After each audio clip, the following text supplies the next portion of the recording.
Chelsea Marie, and today I'm going to be showing you guys a super easy 5-ingredient dessert. We're going to be making a chocolate coconut pie. So I've gone ahead and laid out my ingredients, only 5 ingredients that you can easily pick up at your supermarket or you already have at home. So our ingredients are 2 cups of chocolate chips. I have butter in 2 forms here. I have about a 1/3 cup of butter melted, and then about 4 tablespoons at about room temperature, slightly chilled, in another bowl. Then I have some tea cookies. These tea cookies, you could use any cookie you have around. That's perfectly okay. And we're going to also be using this Maggi coconut milk. And to top our dessert, we're going to be using this Nestle cream. Alright, so I went ahead and put this cream into a bowl, which I'm going to put in the fridge in a little bit. So stay tuned for that one. Okay, so that's already eliminating one ingredient, so only 4 more to go. First, to start this dessert is going to start with a nice crust. To make this crust, I'm going to put these cookies into the food processor,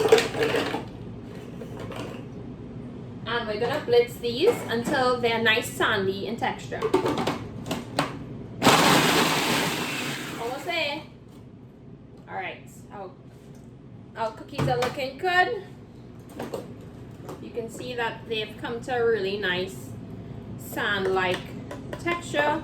I do have a big chunk in there, but that's okay. I could go ahead and kind of crumble that up with my fingers.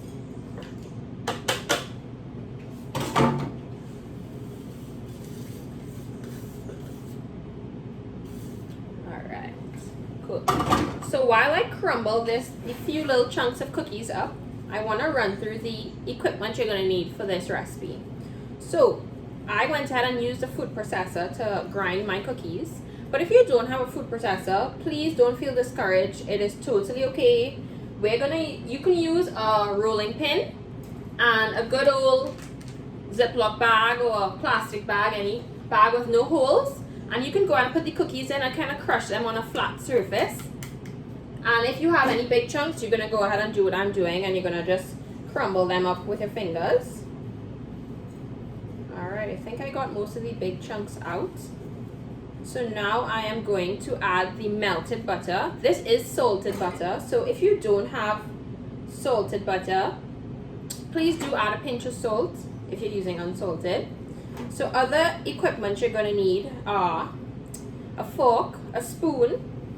I have a good old handy dandy measuring cup here that I'm going to use to help flatten out my crust. Something with a flat surface. If you don't have a measuring cup, you could use a jar, you could use a bottle of wine, you could use a can, anything, a jam jar would be great here too. Alright, so my crust is coming together nicely.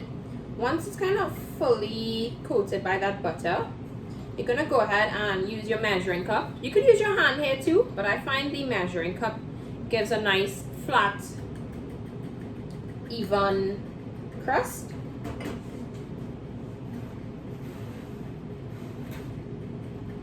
And I'm just flattening out the center, and I'm pushing a little bit against the sides because I do like pies that have crust all around the top.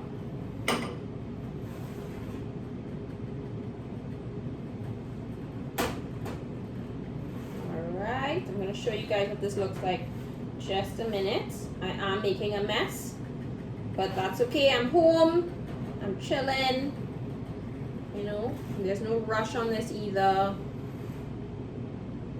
If you do have your kids around, they can kind of help you press this crust out, help you bake this pie. It's a very few steps, so this is a great way to get them involved and maybe spend a little extra time with them as well.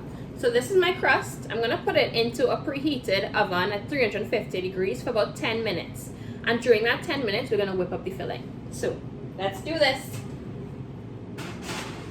I'm going to put my timer on for 10 minutes. And let's see how fast we could whip this filling so that we're ready to roll once the crust is finished. Alright, nice clean hands. I am going to open this Maggi coconut milk. I need about a cup of coconut milk, so let's see if I need 1 or 2 of these. Oh, it's nice and rich. You can tell that this is going to add a really nice decadence to our pie. Okay, there was just a little short with one, so I think about 1.5 of these would be great. I do want to talk a little bit about some substitutes that if you don't have this Maggi coconut milk, let me tell you guys a few other things that you could use. So you could use this Maggi coconut milk powder, and you could mix it with whole milk. You could mix it with some Nestle Carnation evaporated milk. I think this combo together, if you don't have this first, I would say mix these two together and you'd get just as creamy, just as rich, nice silky smooth tart. This would be my next go-to. Alright, so I'm going to microwave this just till it's a little bit less than boiling. So you don't want it to boil, you just want it to be very hot. So I'm going to microwave this.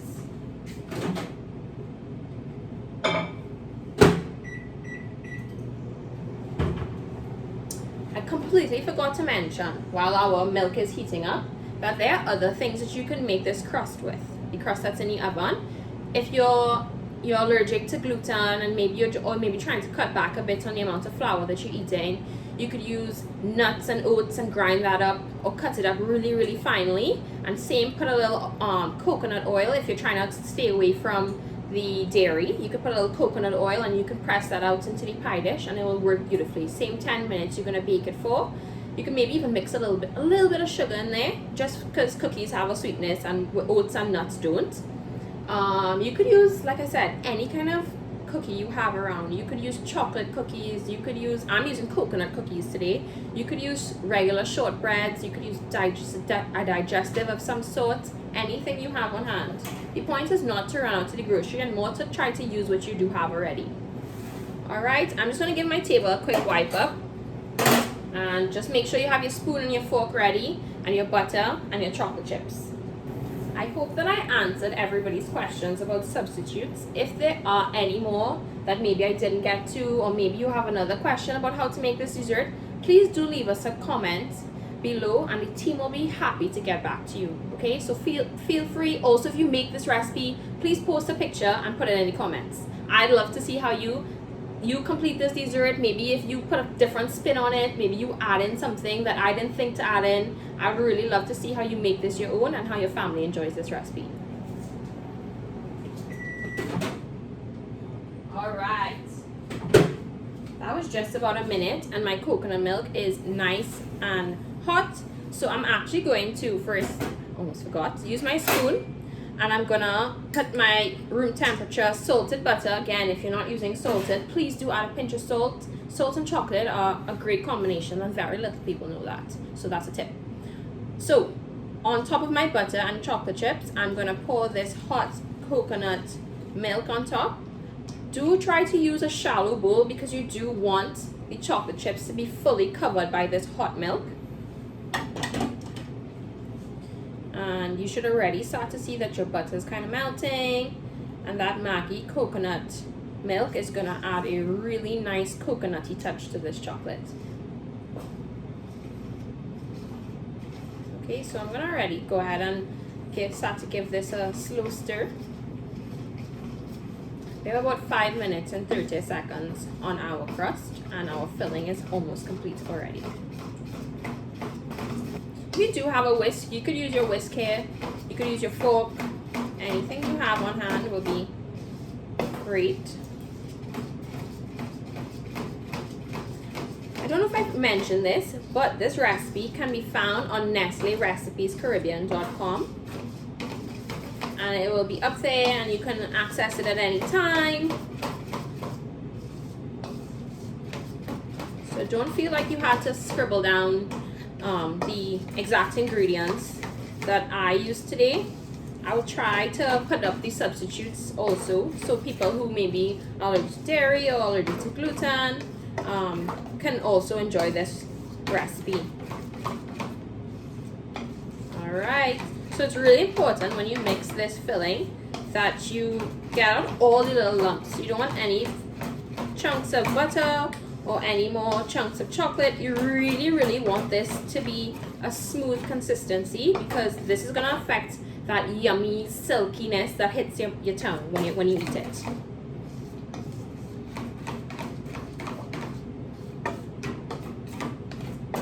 Alright, let me show you guys how it's looking. Very velvety.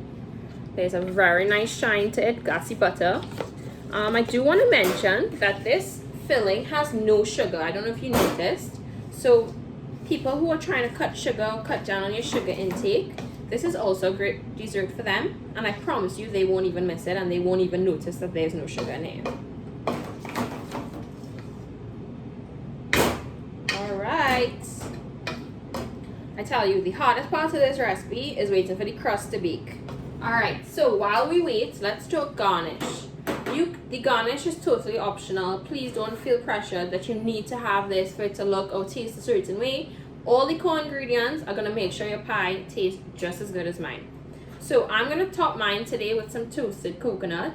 And like I said, I already went ahead and put that a can of this Nestle cream into a bowl.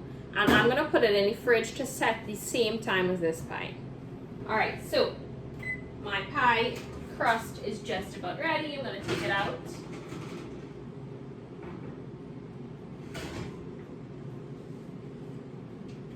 It's looking great.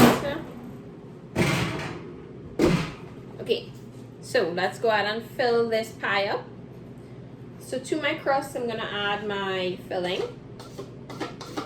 Try to get all of it out. So you really are going to regret if you leave anything behind.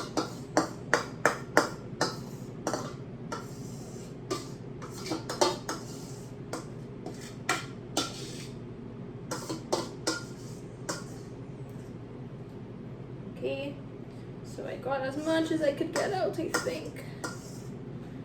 Put this to wash. And then we're gonna smoothen this out as best as we can without trying to disrupt the crust.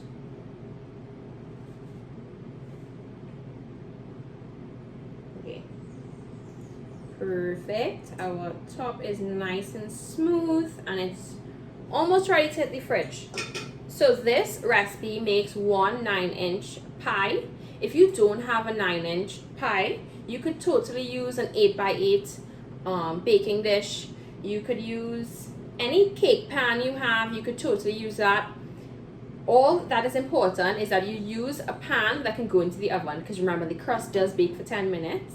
And now I'm going to let this pie sit on the countertop for maybe 5-10 minutes, maybe even 15 until it gets to room temperature, because it is going to go into the fridge and I don't want any accidents.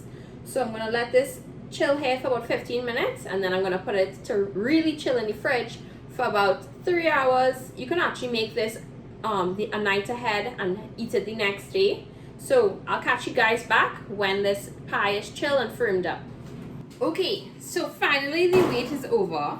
My pie is set and my cream has thickened up. Oh gosh, this Nestle cream. The beauty of it is you don't have to whip it and it gets pretty firm and it's going to be a really nice topping and complement to this pie. So my pie, let me show you guys how you know the pie is ready. So the center of my pie is pretty much firm to the touch. And it's not jiggly or anything, nothing's moving around. So my pie is set and ready to be garnished. So let's garnish it up. I'm gonna go ahead and put a few spoonfuls of this Nestle cream. It's nice and cold and it's thickened up really nicely. And I'm just gonna spread that over the center. I do like to spread it not all the way to the crust because I do like you to see that rich dark chocolate filling. And then I'm gonna top it with some toasted coconut that I mentioned to you earlier about. And there you have it, our pie is finished. So I'm gonna go ahead and slice this up because I can't wait to have a piece. And I also can't wait to see you guys make this at home. So please, please, please, if you make it, post a picture of it in the comments and tag us so that we can see it. We'd love to see your creations. We'd love to see how your family's enjoying this. Oh gosh, if you could only see this. Let me just move this cream here so that you can see how this filling is just, you're gonna fall in love with it. Totally forgot to grab a fork, but got it. So here we have it, our pie. A chocolate coconut pie. So good. The coconut and the cookies give it a really nice texture. And the filling is subtly coconutty, so it's not like very overpowering, but it's super rich and very silky. So, 1 minute. Again, you can find this recipe on NestleRecipeCaribbean.com. So, give it a go. Tell me what you think. I really can't wait to hear from you guys. Please stay safe and stay tuned for the next video.